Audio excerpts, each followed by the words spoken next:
Hello everyone, आप सभी का स्वागत है डीकोड गवर्नमेंट एग्जाम में। पिछली वीडियो में हमने यूपीएससी के बारे में जाना था। आज हम सभी यूपीएससी के द्वारा कंडक्ट किए जाने वाले सिविल सर्विसेज एग्जाम के बारे में डिस्कस करेंगे। हर वर्ष फरवरी में यूपीएससी के द्वारा सिविल सर्विसेज एग्जाम या फिर सीएससी एग्जाम का नोटिफिकेशन निकलवाया जाता है। इस एग्जाम में लगभग 24 सर्विसेज के लिए सिलेक्शन किए जाते हैं, जिसमें 2 ऑल इंडिया सर्विसेज और बाकी सेंट्रल सर्विसेज होती हैं।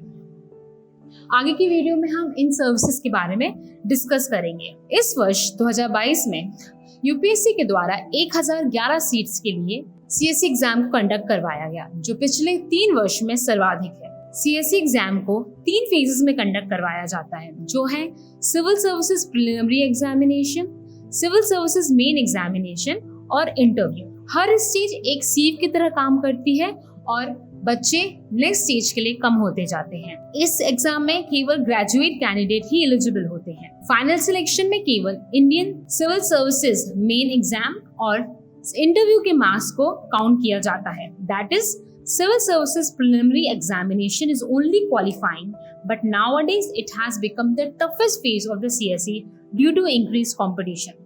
सिविल सर्विसेज प्रीलिम एग्जाम के थ्रू ही इंडियन फॉरेस्ट सर्विसेज एग्जाम के मेंस के लिए कैंडिडेट्स को सिलेक्ट किया जाता है। तो इस एग्जाम में लगभग 24 सर्विसेज के लिए सिलेक्शन किए जाते हैं, जिनमें 2 ऑल इंडिया सर्विसेज होती हैं और बाकी सेंट्रल सर्विसेज होती हैं। जो 2 ऑल इंडिया सर्विसेज हैं वे हैं इंडियन एडमिनिस्ट्रेटिव सर्विसेज और इंडियन पुलिस सर्विसेज। जो तीसरी ऑल इंडिया सर्विसेज हैं उसके लिए अलग से Indian forest services main examination करवाया जाता है।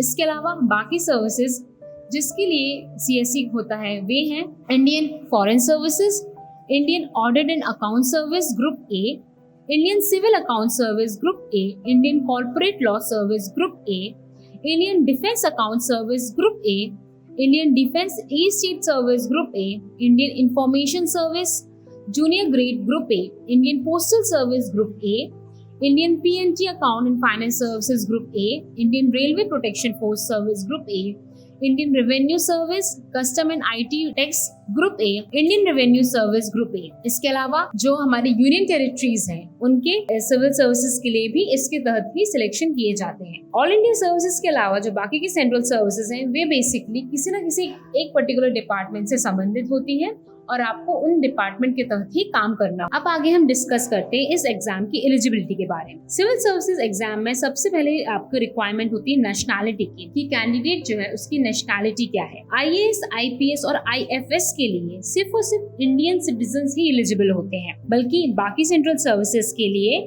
आपके इंडियन सिटीजन्स के अलावा नेपाल, भूटान और बाकी के देशों के भी कुछ सिटीजन्स एलिजिबल होते हैं। एज की बात की जाए तो जनरल कैटेगरी के कैंडिडेट्स के लिए एज 21 से 32 साल की होती है और रिजर्व कैटेगरीज के लिए आपकी एज में रिलैक्सेशन होता है। एजुकेशनल क्वालिफिकेशन में आपको ग्रेजुएट होना होता है। नंबर ऑफ अटेम्प्ट्स की बात की जाए तो जनरल कैटेगरी के स्टूडेंट्स के लिए 6 आपके अटेम्प्ट होते हैं और बाकी रिजर्व कैटेगरी के लिए ये अटेम्प्ट्स ज्यादा होते हैं। कुछ रिस्ट्रिक्शंस भी होती हैं अप्लाई करने के लिए इस एग्जाम में। फॉर एग्जाम्पल आईएएस और आईएफएस जिन बच्चों ने सिलेक्ट कर लिया होता है वो फिर से इस एग्जाम को नहीं दे सकती।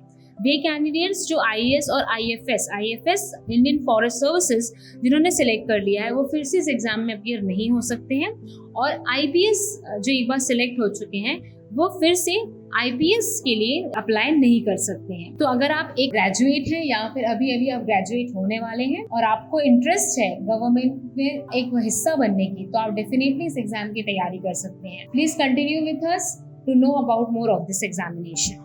Thank you.